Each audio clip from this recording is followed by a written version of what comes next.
masalah utama itu pasti di air. Kebanyakan air ya. Kebanyakan di air. Yang nomor 2 pakan ya. Nomor 2 pakan.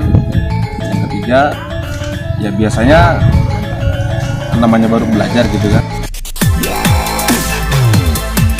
ZTV, Mas PNTV.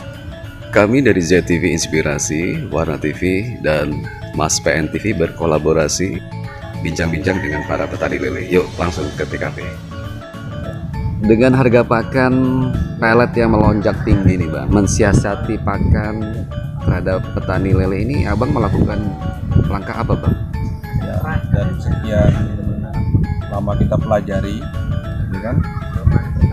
Di samping kita kasih pakan pelet, kalau kata petani-petani yang lain kan, wah nggak akan balik modal nih, nggak akan untung banyak nih gitu kan. Kalau pelet terus ya? Kalau pelet terus, nah, tapi tetap sebetulnya dari pelet pun juga ada keuntungan besar gitu. Kalau kita bisa mengelolanya dengan baik, cara kasih pakannya yang baik gitu kan, nggak berlebihan juga, nggak kurang juga. Nah sekarang ini yang sudah kita pelajari dan akan kita kembangkan lagi itu adalah pakan alternatif terbaik yang sudah direkomendasi sama Dinas Perikanan, Dinas Peternakan di Kota Bogor sendiri, itu adalah Maggot. Maggot ya? Maggot itu untuk mengembangkannya atau mengembangbiakannya, bahkan untuk pemeliharaannya lebih gampang, lebih mudah. Ini kan? Sahabat ZTV mungkin belum mengenal Maggot itu apa Bang, bisa dijelaskan Bang? Maggot itu adalah, kalau kita lihat bentuknya, dia belatung. Dia lebih besar dari belatung, lebih kecil dari ulat sagu, gitu. Nah, setelah saya pelajari, Maggot itu ada tingkatannya. Tingkatan yang paling bagus, kualitas yang paling bagus itu adalah pakannya dari ampas sawit. Yang kedua adalah kotoran sapi. Dan Maggot yang dihasilkan dari kotoran sapi dan sawit ya. Ya, yang ketiga itu dari sisa-sisa makanan limbah rumah tangga, seperti sayur, seperti buah-buahan, seperti makan-makanan sisa kita gitu kan, atau bahkan bangkai ayam mati pun juga bisa. Nah, terus kemudian sekarang kenapa nggak pakai kelapa sawit? Kalau memang itu kualitas paling bagus. Nah, sawit itu tergantung di daerah masing-masing. Kalau misalkan ketersediaannya ada, mungkin bisa pakai kelapa sawit. Tapi kalau nggak ada, tetap kita akan kembali ke yang nomor 3, pakai limbah-limbah makanan sisa-sisa kita sendiri gitu kan. Terus yang kedua, sapi, kotoran sapi. Kalau di perkotaan mungkin agak susah gitu kan. Iya, ada kotoran. Kalau di perkampungan seperti di Jawa Tengah, Jawa Timur itu kan mungkin masih banyak gitu kan yang ternak sapi. Jadi hasilnya produksi kotoran sapi pun berlimpah. Nah, sekarang yang kita mau pelajari dan mau kita kembangkan adalah Maggot yang dihasilkan dari sisa-sisa makanan kita. Makanan sehari-hari yang lebih gampang ya Bang ya. Betul. Karena dalam 1 ekor Maggot itu mengandung protein yang tinggi, cukup tinggi, dan itu bagus untuk lele. Sebelum beli bibit di kami itu, di kita siapkan dulu medianya. Memang sudah memenuhi kriteria, yang sudah memenuhi syarat-syarat, nah silakan. Dari situ pun juga tetap kita akan monitor terus mengenai perkembangan ikan, mengenai kendala-kendalanya. Karena setiap wilayah, setiap daerah itu pasti akan berbeda masalah dan kendala-kendalanya. Jadi tidak satu solusi ya. Jadi dilihat kondisi wilayah, kondisi air, kondisi cuaca dan segala macam ya Bang ya. Betul. Jadi belum tentu masalah yang sama, solusinya sama gitu ya Bang. Terutama yang kita kan di ikan ini kan, pasti adalah masalah utama itu pasti di air kebanyakan air ya. Yang nomor 2 pakan ya. Nomor 2 pakan. Yang ketiga ya biasanya namanya baru belajar gitu kan, dia masih senang nih kasih makan ikan gitu kan. Karena suka berlebih itu. Sebenarnya yang benar ngasih pakan itu seperti apa komposisinya Bang?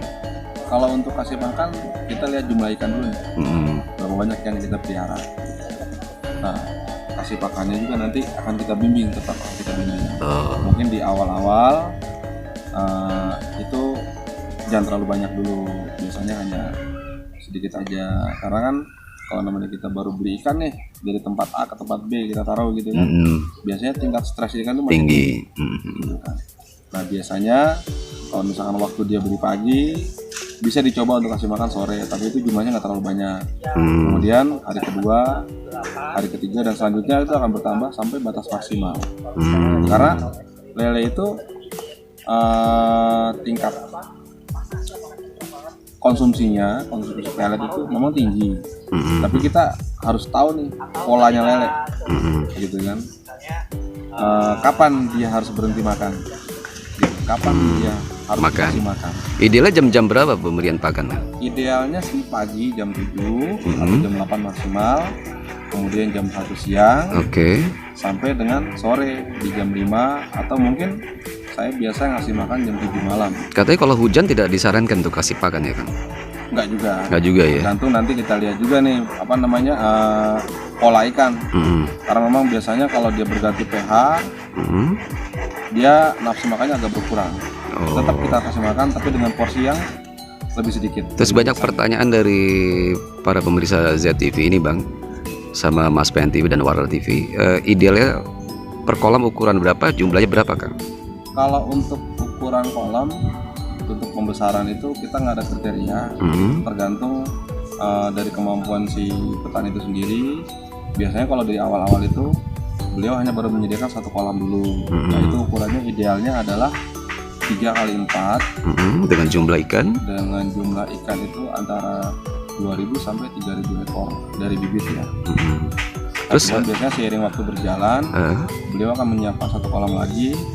Gunanya adalah untuk penyortiran atau pembagian ikan pada saat nanti kan besar. Dia, semakin besar ikan akan semakin banyak ruang yang dia butuhkan. Jadi makin padat ya kalau ya, makin padat. Jadi dibagi lagi ya Bang. Karena dengan jumlah ikan yang terlalu padat itu bisa menyebabkan kekurangan oksigen untuk si ikan sendiri. Satu lagi masalah yang sering dihadapi para petani lele pemula nih Bang, seringnya kanibal. Ini solusinya apa Bang untuk menghindari kanibal? Nah, cara kasih makan yang tepat. Gitu. Cara kasih makan yang tepat dengan kita mempelajari pola ikan itu sendiri, nah kita bisa menekan angka kanibalisme. Tetap ada, tapi kita meminimalkan itu. Jadi nggak terlalu drastis. Karena petani-petani yang pemula itu, atau bahkan yang sudah berjalan bertahun-tahun itu, keluhannya ya salah satunya itu. Sama ya.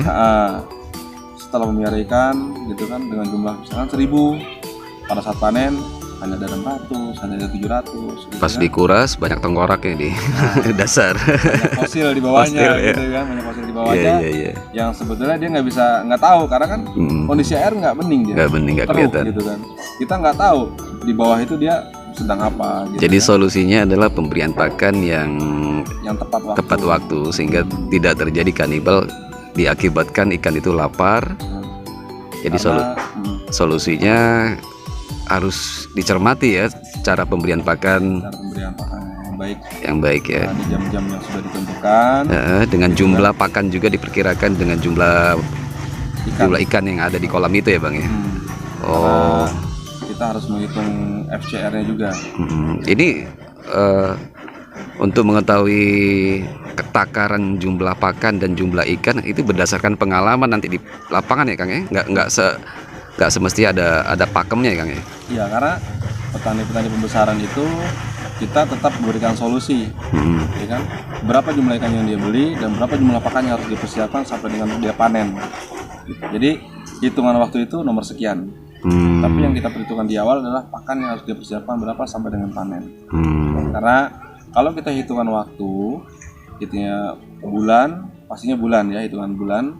Nah itu biasanya kalau kita nggak siapkan pakan terlebih dahulu, kita akan boros di pakan. Tapi kalau kita menyiapkan pakan dengan jumlah ikan yang kita pelihara, itu biasanya sudah sesuai. Karena hitungan dari saya itu adalah hitungan pakan, bukan hitungan waktu. Jadi jumlah ikan sekian, kita harus siapkan makan sekian. Kita sudah stok gitu pakan itu sampai dengan panen. Pertanyaan terakhir nih Bang, untuk yang sering dialami oleh petani lele, pemasaran nih Bang. Kalau Abang sendiri bagaimana nih mensiasati pemasaran? Kalau untuk pemasaran, alhamdulillah aman ya kita Bang? sudah mulai terbuka nih untuk konsumen-konsumen yang sudah berdatangan satu persatu gitu kan, seiring dengan berjalan waktu. Dari luar sana kan seperti pengkulak, penjual ecer, bahkan sampai individu, artinya kalau individu itu kayak ibu-ibu Rumah tangga. gitu kan. Bahkan sampai dari kesatuan pun juga ada yang Komunitas ya. jadi konsumen kita juga gitu kan. Nah itu alhamdulillah. Nggak Tapi masalah. sejauh ini kita nggak kesulitan untuk Pemasaran karena udah terkenal ya. Jadi pembeli datang sendiri. Betul. Jadi kalau yang belum terkenal nih, gimana bang untuk Kalau- pemasaran? Sebetulnya gini ya, kita itu menjual ikan bukan seperti warung Mm-mm. gitu kan, yang orang gampang melihatnya gitu kan. Bahkan kadang-kadang gini, kita miara ikan dengan media yang hanya sebatas ya iseng-iseng gitu aja gitu kan. Tapi pada dasarnya dia punya cita-cita untuk membesarkan usahanya sendiri gitu kan. Nah itu biasanya dari mulut ke mulut aja sih. Itunya apa sih namanya, kurang promosinya. Karena sampai detik ini saya belum sampai pemasaran. Biasanya kan pemasaran melalui Facebook, media sosial, melalui WhatsApp dan sebagainya gitu kan. Bahkan sampai ada yang membuat website gitu.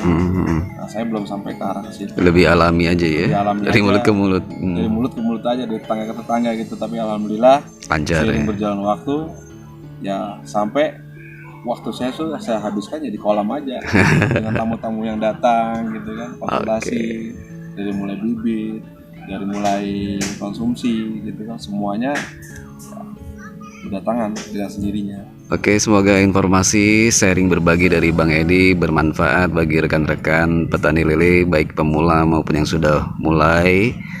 Dan ini salah satu perbincangan saya dengan Bang Edi. Nanti kita juga akan perbincang lebih lanjut lagi.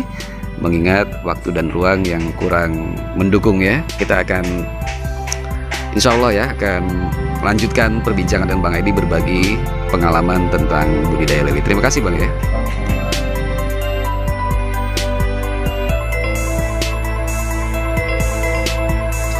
ZTV Inspirasi Warna TV berkolaborasi dengan Mas PN TV. Jangan lupa like, comment, and share, dan klik subscribe dan nyalakan tanda lonceng notifikasinya. Sampai ketemu pada video berikutnya.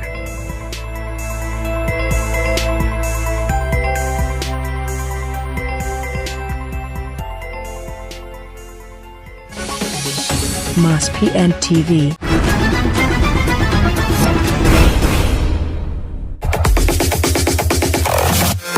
ZTV.